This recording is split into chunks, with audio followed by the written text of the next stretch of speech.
Dear students, I am going to discuss the non-inverting amplifier having unity voltage gain, that is voltage gain is equal to 0.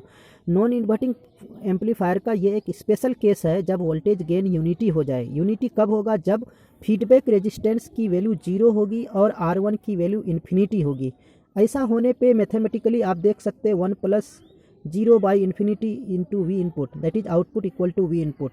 और आप यह logically भी समझ सकते हैं कि नॉन इन्वर्टिंग एम्पलीफायर में अगर R1 इन्फिनिटी होगा तो ये सर्किट से रिमूव हो जाएगा और RF शॉर्ट सर्किट हो जाएगा RF 0 होने पे, यानी आउटपुट वोल्टेज और इनपुट ये वाला पॉइंट शॉर्ट सर्किट हो जाएगा. चूँकि इनपुट नॉन इन्वर्टिंग पे है तो वर्चुअल ग्राउंड कॉन्सेप्ट से यहाँ का भी वोल्टेज वी इनपुट हो जाएगा और आउटपुट वी इनपुट के बराबर होगा.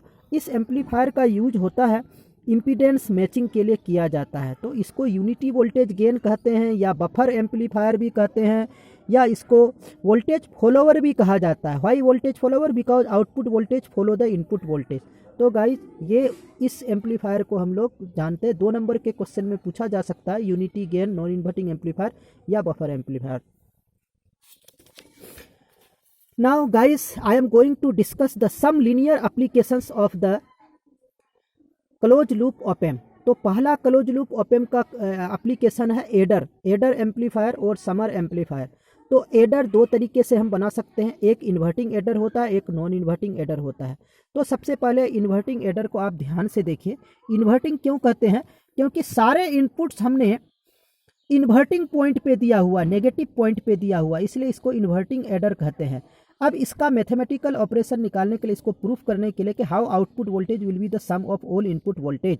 तो आप देखिए हमने there are n number of inputs लिया हुआ है, V1, V2, V3 so on Vn. और हर एक इनपुट में एक एक रेजिस्टेंस है. V1 के साथ R1 है, V2 के साथ R2 है और सो ऑन Vn के साथ Rn है.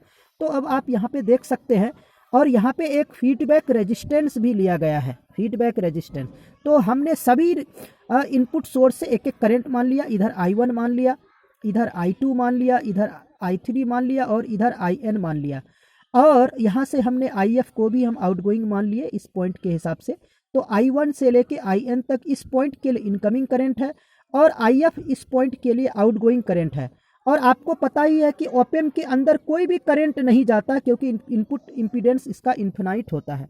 और वर्चुअल ग्राउंड कॉन्सेप्ट से यहाँ का वोल्टेज चूंकि 0 है इसीलिए यहाँ का भी वोल्टेज 0 होगा. तो according to virtual ground concept the voltage at this point is equal to 0. अब हम यहाँ पे जो है आपको KCL अप्लाई करने जा रहे हैं, नोड वोल्टेज मेथड अप्लाई करने जा रहे हैं. तो इस मेथड से आप देख सकते हैं कि I1 plus I2 plus so on IN is equal to IF. और I1 को क्या लिख सकते हैं? V1 minus 0 upon R1. तो उसी तरह से सभी करंट को हम लिख सकते हैं. I1 को लिख सकते हैं V1 minus 0 upon R1, I2 को लिख सकते हैं V2 minus 0 upon R2 and so on Vn minus 0 upon Rn. This is equal to IF को लिख सकते हैं 0, यहाँ पे देखिए 0 माइनस V0 अपॉन RF. तो इस तरह से अगर आप करेंगे तो अब साइड चेंज साइन चेंज के हिसाब से अब V आउटपुट क्या होगा? V output is equal to minus RF bracket start V1 by R1 plus V2 by R2 plus so on Vn by Rn. अगर सारे रेजिस्टेंसेस बराबर हो जाए, R1, R2, Rn और RF सारे रेजिस्टेंस अगर बराबर होगा तो बच्चे क्या हो जाएगा? V output is equal to minus of V1 plus V2 plus V3 plus so on to Vn. इसका मतलब sum of all inputs. That is why this is called adder circuit. This is called adder circuit. Guys, in the next video I will discuss the application of adder circuit, that is averager circuit and non-inverting adder.